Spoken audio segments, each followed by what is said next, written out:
What were the biggest challenges in bringing the film to the big screen? The, I'd say the biggest challenge in bringing the film to the big screen was understanding the opportunities that the new aspect ratio and the new technologies associated with cinema had to offer. I have not made a film for theaters since 2019.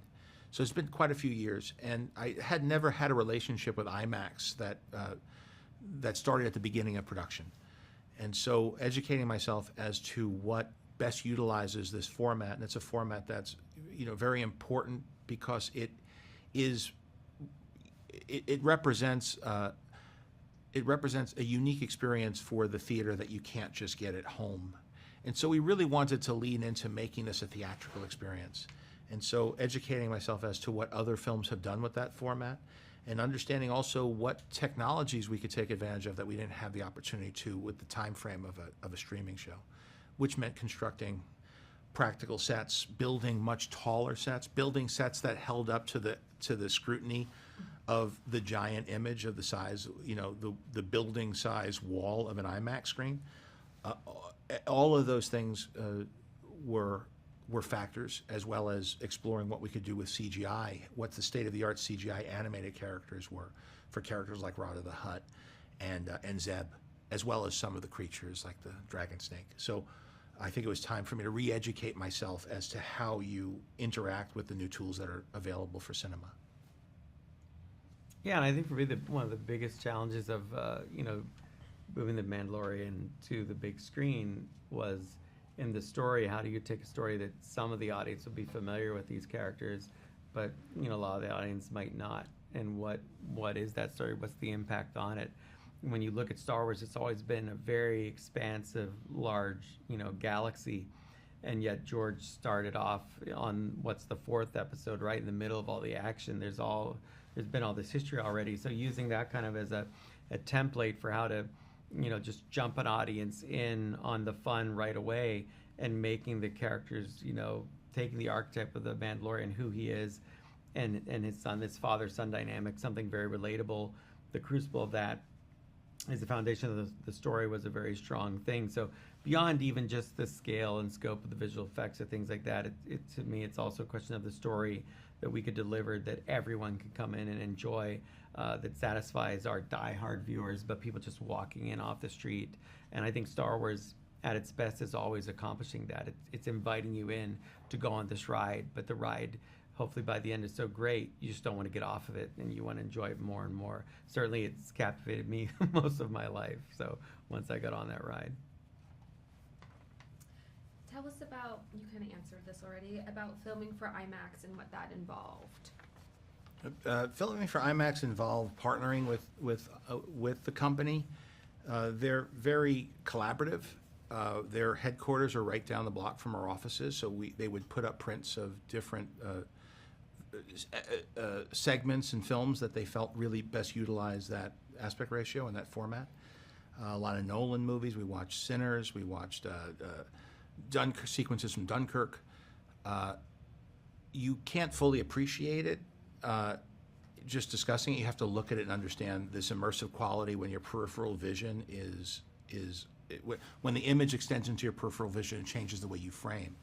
We also built tools that allowed us to look at the IMAX image in a theater on the set. So we took the Apple Vision Pro and built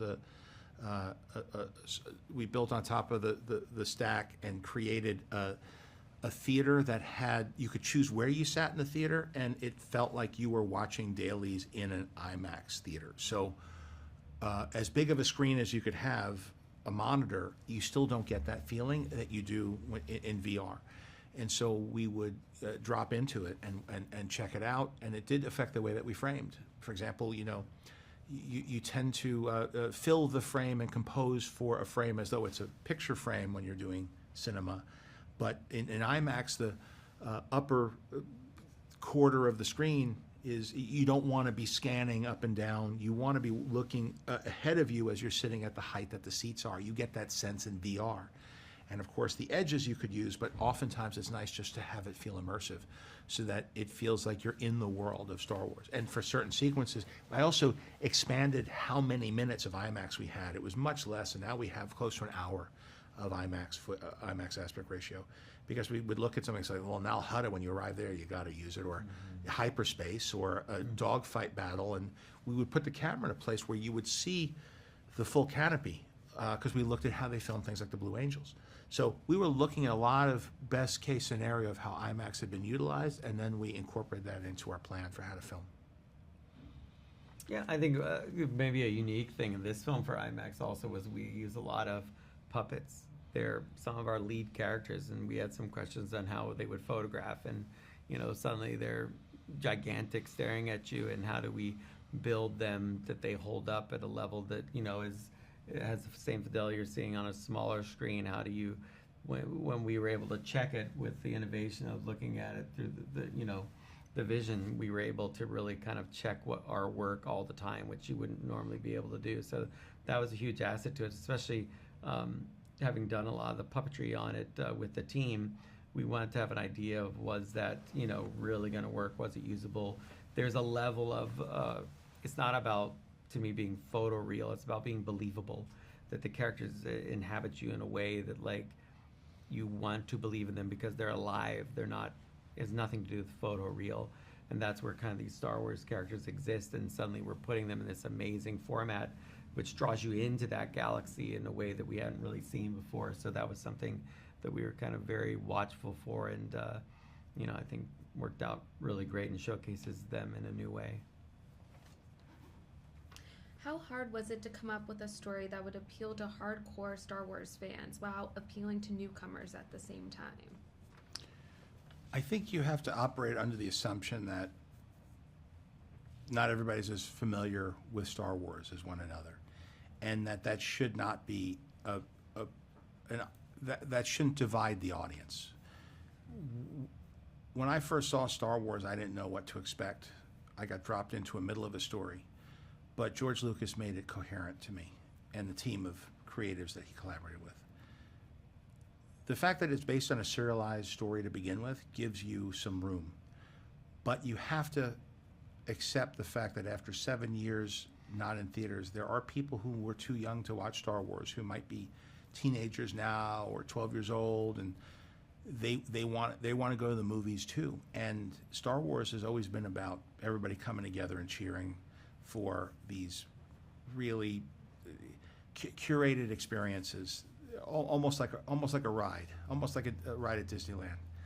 I mean, at its best, it feels like Space Mountain, and you want to just get on, go through all this together, look over the person that you're on the ride with, and say that you both had fun, whether it's your first time on Space Mountain or you've been on it 3 times that day.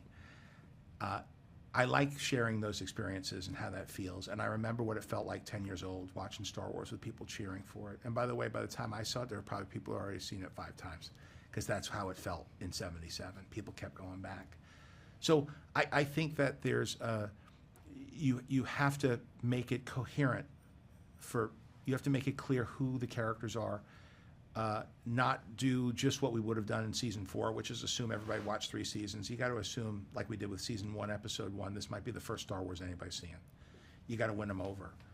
But Star Wars fans are really perceptive, and you can thread storylines through there that might feel subtle for another audience, but they will pick up on everything and discuss it. And you got to make sure that the story they're coming up with isn't better than one you are, because they are very perceptive and creative, and they pay close attention. And so that's kind of the formula, that lay in storylines that are going to pay off later, pay off things that you set up earlier, do things that are complex in a subtle way so that the casual viewer doesn't lose any of the enjoyment if they don't catch it. But it's also about technique. It's who you cast. It's who's behind the scenes. It's about having Phil Tippett Studios building stop motion sequences. It's about bringing characters to life that may have just been alluded to, heard of, or seen as a baby like Rada, and then bring them into live up to the full potential of what you could do and how to use them in story. and how to technically create experiences that feel like Star Wars, because Star Wars is a magic trick and just as much about spectacle as it is about story. How do you balance all those elements in the same proportions that George Lucas did? How do you aspire to that and try to emulate that experience as best you can? Impossible to make people feel the way I did the first time at discovering Star Wars as a kid, but you do your best, and you want to at least inspire them enough to keep Star Wars going for another 50 years.